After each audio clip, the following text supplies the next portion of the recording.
Hello everyone, welcome to अकेडजा। अकेडजा videos में आप सभी का स्वागत है।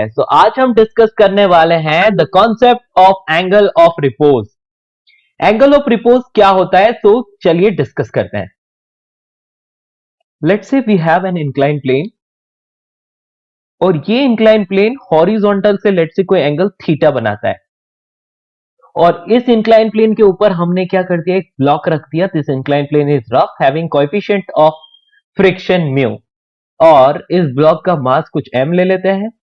अब this block is at rest, मतलब क्या, ये ब्लॉक रेस्ट पे है, इसका मतलब यहां पर फ्रिक्शन इसको रोक के रखता है, तो फ्रिक्शन इसे नीचे की ओर जाने नहीं देता है। ठीक है, अब हम क्या करते हैं, we are going to increase the value of this theta. तो धीरे धीरे मैं इस इंक्लाइन प्लेन के जो एंगल की वैल्यू है उसको इंक्रीज करता हूं। इस एंगल की वैल्यू को यदि इंक्रीज करता हूं तो मुझे थीटा की एक वैल्यू मिलती है जिसके लिए ब्लॉक जस्ट स्टार्ट करना मूव कर देता है, जिसके लिए ब्लॉक जस्ट स्टार्ट करना मूव कर देता है, यानी कि जस्ट अबाउट टू मूव।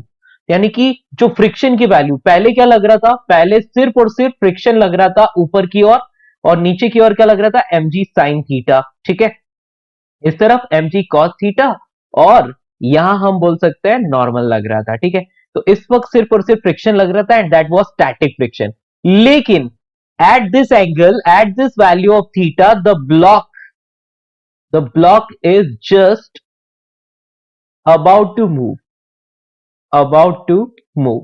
और ये about to move बोल रहा है, इसका मतलब क्या है, इसका मतलब जो फ्रिक्शन लग रहा होगा ना, that friction will be limiting friction, this friction will be limiting friction। तो चलिए फ्री बॉडी डायग्राम बना लेते हैं। नीचे की ओर हमेशा mg लगता है, along the inclined plane mg sin theta लगा लेते हैं, perpendicular to inclined plane mg cos theta लगा लेता हूं and perpendicular to the plane is normal on the block in above direction। तो yeah, तो माय डियर फ्रेंड्स, अब मैं क्या बोल रहा हूं कि this friction is just limiting friction and limiting friction क्या होता है, it is just the maximum value of static friction. तो लिमिटिंग फ्रिक्शन की वैल्यू फाइंड करते हैं, क्या होता है, that is mu S into normal. यहां पर सिर्फ म्यू ही दे रखा है तो इसलिए म्यू एस को अलग से लिखने की जरूरत नहीं है, यहां पर सिर्फ म्यू इनटू नॉर्मल लिख सकते हैं इस पर्टिकुलर केस के लिए। तो अब मैं यहां पर क्या करता हूं, नॉर्मल की वैल्यू लिखना चाहूं तो normal is equal to M G cos theta.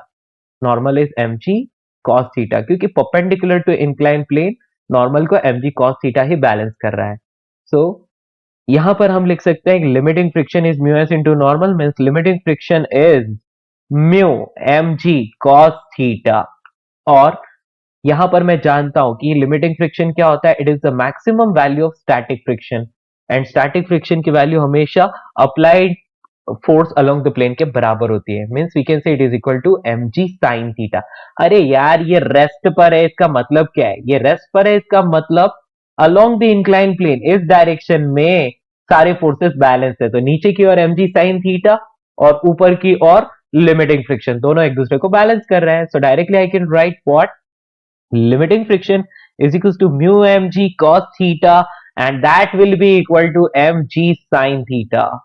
अब क्या करेंगे हम लोग, जस्ट इसको सॉल्व करेंगे तो हम यहां लिख सकते हैं tan theta is equal to mu and directly यहां पर हमें वैल्यू मिलती है थीटा की, the value of the theta is tan inverse mu.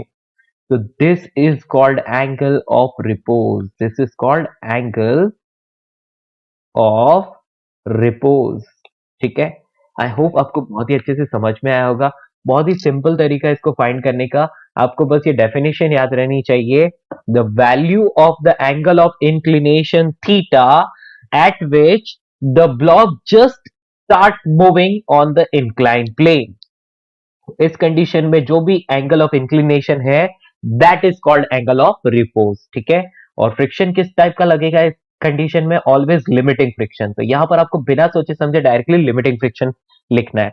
यदि यहां पर म्यू एस और म्यू के अलग अलग दिया होता तो आप क्या लिखते, theta is equal to tan inverse mu S लिखते। ठीक है, तो this is the formula of angle of repose and this is the concept. I hope आपको अच्छे से समझ में आया होगा। चलिए एक क्वेश्चन सॉल्व करते हैं जल्दी से। तो एक एग्जांपल है आपके सामने, यहाँ पर एक इंक्लाइन प्लेन है और इस इंक्लाइन प्लेन का एंगल दिया है that is let's say theta. हमें उसकी वैल्यू नहीं पता, हमें उसकी वैल्यू नहीं पता, लेकिन यहाँ बोला है कि ब्लॉक है जिसका मास है 5 kg और उसको इस इंक्लाइन प्लेन पर रखा हुआ है और यहाँ पर कोएफिशिएंट ऑफ फ्रिक्शन दे रखा है mu. S that is 0.25 and mu के जो दे रखा है 0.2 and this block is at rest, ठीक है। या सो अब हमसे पूछा है कि find the value of theta, या फिर हमसे पूछा जाता है find the angle of repose, find the angle of repose. Angle of repose इसके लिए क्या होगा, तो हम बोलेंगे कि the value of theta for which this block just about to move. तो फ्री बॉडी डायग्राम बनाने के लिए हम लोग यहाँ पर इनफ स्पेस अरेंज कर लेते हैं and let's say this is the block. अब इस ब्लॉक पर नीचे की ओर लगता है mg, इस डायरेक्शन में लगता है mg sin थीटा। वैसे तो हमारे पास फॉर्मूला है, डायरेक्टली लगा के आंसर फाइंड कर सकते हैं, ठीक है। ये हो गया mg cos थीटा, लेकिन मैं चाहता हूं कि आप कॉन्सेप्ट को अच्छे से याद रखें, इसलिए मैं फ्री बॉडी डायग्राम बना के प्रॉपरली आपको बता रहा हूं, ठीक है। नॉर्मल की वैल्यू क्या होगी, सो नॉर्मल की वैल्यू हम लिख सकते हैं that is equals to mg cos theta. And क्योंकि नॉर्मल क्या है, normal is perpendicular to incline plane, normal mg cos theta को बैलेंस करता है and the limiting friction is mu S into normal, mu S into normal. तो limiting friction हमें मिल गया mu S into mg cos theta. और अब हम बात करते हैं कि ये क्या होगा, direction along the incline plane in downward direction, जो भी फोर्स है वो इस लिमिटिंग फ्रिक्शन के साथ क्या हो रहा है, बैलेंस हो रहा है। तो बस लिख लेते हैं हम directly, limiting friction is equal to mu mg cos theta and that is balance with that is equal to mg sin theta, ठीक है। तो डायरेक्टली पता चलता है यहाँ से tan theta is equal to mu S and theta is equals to tan inverse mu S. तो यहाँ पर दो दो दे रखे हैं, एक तो म्यू एस भी दिया है और एक म्यू के भी दिया है, लेकिन हमें तो लिमिटिंग फ्रिक्शन की हेल्प लेनी है, यानी कि हमें म्यू एस लिखना है, ठीक है। That is 0.25। यहाँ पर डायरेक्टली मैं लिख लेता हूँ कि this angle of repose will be equal to tan inverse 0.25 या tan इनवर्स 1/4। आई होप आपको अच्छे से समझ में आया होगा। देखो बहुत ही सिंपल सा कॉन्सेप्ट है, आपको बस लिमिटिंग फ्रिक्शन को mg sin थीटा के इक्वल करना है, that's all. What is theta here? Theta is the angle of repose, or we can say angle of inclined plane at which the block just start moving. Next, एक और question. यदि आपको question में बोल रखा है कि दिस इज थीटा एंड यहां पर एक ब्लॉक रख दिया, this block is of mass 10 kg और यहां पर म्यू जो है उसकी वैल्यू पता नहीं है, ठीक है, उसकी वैल्यू पता नहीं है, लेकिन क्वेश्चन में बोला है कि the block just start moving at angle theta is equals to 37 degree. यानी कि थीटा की वैल्यू जैसे ही 37 डिग्री होती है ब्लॉक जस्ट स्टार्ट कर लेता है मूव करना, है ना। Then find value of theta, और sorry the value of mu and angle of repose, angle of repose, ये दोनों चीजें हमें फाइंड करने के लिए बोली हुई है, ठीक है। तो एंगल ऑफ रिपोज क्या होता है, तो हम डायरेक्टली बोलेंगे कि angle of repose is the value of the angle theta for which the block just start moving. तो हम बोलेंगे कि दिस थीटा इज इक्वल टू 37 degree at which this block just start moving, so this is only the angle of repose, so that is equal to angle of repose, ठीक है। Angle of repose की वैल्यू तो मिल गई, ये एंगल 37 डिग्री है जिस पर ब्लॉक जस्ट मूव करना स्टार्ट कर लेता है, ठीक है।